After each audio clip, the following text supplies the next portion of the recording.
students, welcome you all on English Literature Topics platform.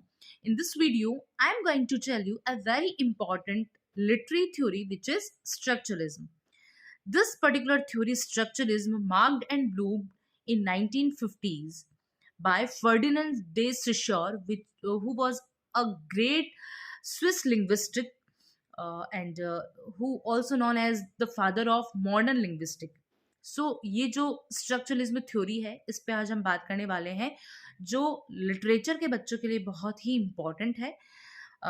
Most probably जो student net aspirants हैं उनके लिए structuralism क्या है, संरचनावाद, जिसे हम हिंदी में संरचनावाद बोलते हैं, वो स्ट्रक्चरलिज्म है। अब ये जो थ्योरी है ये हमारे लिटरेचर में ही नहीं, आप बोल सकते हो कि एंथ्रोपोलॉजी, सोशियोलॉजी, साइकोलॉजी, इन सभी में आती है। पर हम हमारे जो लिटरेचर की जो लिंग्विस्टिक वाली थ्योरी जो है स्ट्रक्चरलिज्म, उस पर बात करने वाले हैं। स्ट्रक्चरलिज्म क्या है? देखो, नाम से ही पता चल रहा है स्ट्रक्चरलिज्म मीन्स स्ट्रक्चर।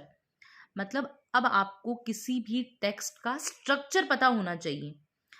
ठीक है, आपने न्यू क्रिटिसिज्म पढ़ा है, मेरी आपने अगर न्यू क्रिटिसिज्म पे वीडियो नहीं देखी है तो आप उस वीडियो को देखें, आपको न्यू क्रिटिसिज्म समझ में आ जाएगा। न्यू क्रिटिसिज्म में क्या बात हो रही थी? न्यू क्रिटिसिज्म में बात हो रही थी कि अगर आपके पास कोई टेक्स्ट है तो उस टेक्स्ट को आप बहुत क्लोज रीडिंग करो उस टेक्स्ट की।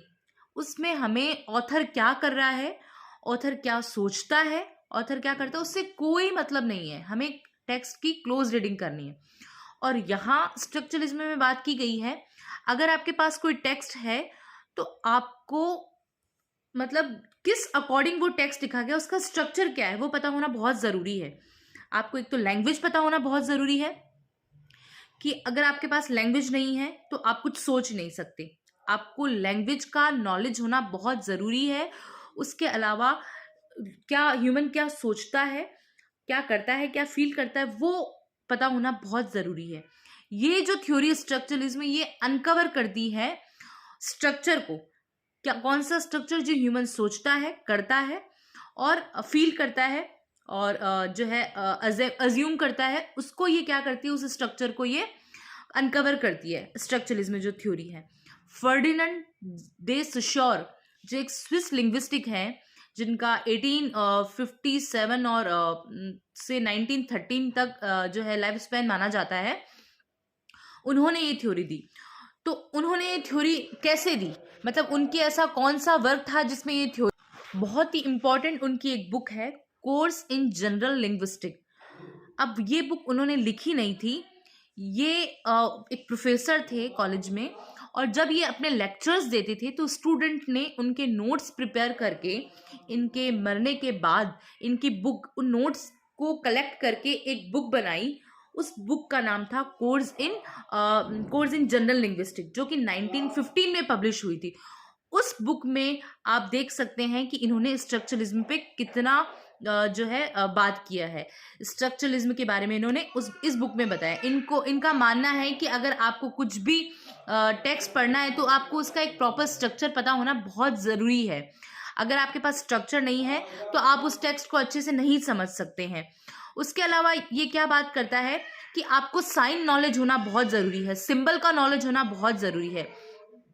इन्होंने दो वर्ड जो सिग्निफायर और सिग्निफाइड, ये दो वर्ड दिए। सिग्निफायर मीन्स आपके सामने, आपके माइंड में अगर कोई थिंक आती है, और सिग्निफाइड मीन्स उस थिंग का जो है एक कंसेप्ट आपके माइंड में क्या बनता है। सिग्निफायर और सिग्निफाइड, इन्होंने दो वर्ड दिए। इनके अलावा इन्होंने लैंग और परोल, ये दो वर्ड दिए। लैंग मीन्स लैंग्वेज और परोल मीन्स जो है आप बोल सकते हैं कि परफॉर्मेंस। तो इनका ये मानना है कि एक प्रॉपर स्ट्रक्चर टेक्स्ट का आपको पता होना चाहिए। उसके अलावा आपको लैंग्वेज का नॉलेज होना बहुत ज़रूरी है, क्योंकि विदाउट लैंग्वेज आप कुछ भी सोच नहीं सकते। You can not think anything without the knowledge of language. अगर आपको लैंग्वेज का पता है तो ही आप जो है कुछ सोच सकते हैं। लाइक आपको एक एग्जाम्पल दिया जाए कि आपको बोल दिया जाए चेयर, तो चेयर आपको एक वर्ड बोल दिया गया। अब चेयर जो है आपका सिग्निफायर है, और सिग्निफाइड क्या है, आप उसको इमेजिन करते हो अपने माइंड में, दैट चेयर कैसी होगी, जो है उस दोनों हाथ हम रख सकते हैं या बैठने वाली होगी ऐसी। तो ये जो हमारे माइंड में इमेज आती है, ये सिग्निफाइड है। सो ये जो स्ट्रक्चरलिज्म है, ये क्या बात करता है कि टेक्स्ट का प्रॉपर स्ट्रक्चर आपको पता होना चाहिए, ठीक है, उसकी बिगनिंग, उसकी एंडिंग, और स्पेशली कि उसमें क्या बात की गई है, उसका प्रॉपर लैंग्वेज कैसा है। अगर कोई वर्ड है तो उस वर्ड की आपके माइंड में इमेज आनी चाहिए कि सपोज कोई बुक आप पढ़ रहे हो और वहाँ वर्ड दिया हुआ है लाइक ब्यूटीफुल वर्ड दिया हुआ है, तो आपको पता होना चाहिए कि ब्यूटीफुल किसे कहा गया है।